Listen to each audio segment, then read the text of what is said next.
BingX, a trusted global crypto exchange. Trade spot, futures, or copy top traders easily.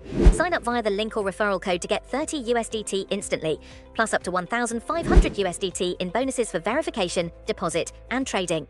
Madagascar's President Andry Rajoelina has declared that an illicit power grab by military elements is currently unfolding across the island nation.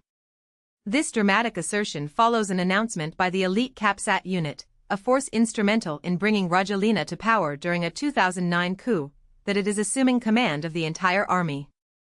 The Capsat unit's decisive move comes after weeks of escalating youth-led protests that initially targeted severe water and electricity shortages but rapidly broadened into widespread calls for President Rajoelina's resignation, an end to pervasive corruption, and a fundamental overhaul of the country's political structure. In a statement released Sunday morning, Rajoelina himself affirmed his presence within the country and his ongoing management of national affairs.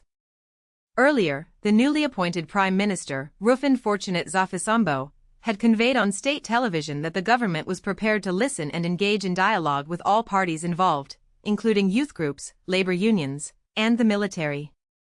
However, the presidential statement emphatically declared, "The presidency of the Republic wishes to inform the nation and the international community that an attempt to seize power illegally and by force, contrary to the Constitution and to democratic principles, is currently underway."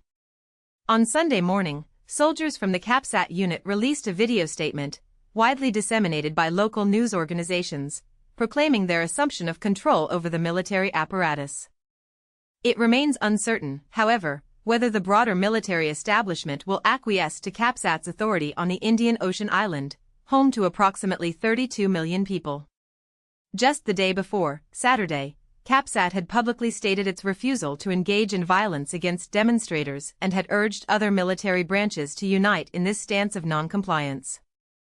Later that afternoon, members of the unit were observed departing their base in the Soniarana district, located in the southern part of the capital, Antananarivo.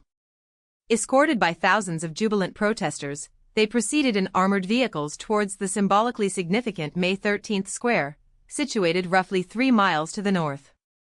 Earlier on Saturday, a Capsat general reported the death of one of their soldiers, allegedly at the hands of the gendarmerie, police forces operating under the Ministry of Defense. A journalist was also reported to have been shot in the buttocks during these events. These incidents add to a grim toll, with the United Nations reporting at least 22 fatalities at the outset of the protests in September. President Rajoelina, however, contested these figures last week, asserting that only 12 looters and vandals had lost their lives. The initial wave of protests was largely orchestrated by Gen Z Madagascar, an amorphous collective of young individuals inspired by similar Gen Z movements in Indonesia and Nepal, which had previously led to governmental ousters. In a significant response to the initial demonstrations, President Rajoelina dismissed his entire government on September 29. Nevertheless, Gen Z Madagascar deemed this action insufficient, escalating their demands to include the resignation of the president, the head of parliament, and the judges of the Constitutional Court, while protesters in the streets vociferously chanted, "Miala Rajoelina," a clear call for his departure. Amidst this charged atmosphere, some young activists have voiced apprehension regarding Capsat's intervention, with one individual describing the soldiers and opposition politicians who joined them at May 13th square as dangerous. This unfolding crisis occurs against a backdrop of significant economic hardship. Madagascar remains one of the world's most impoverished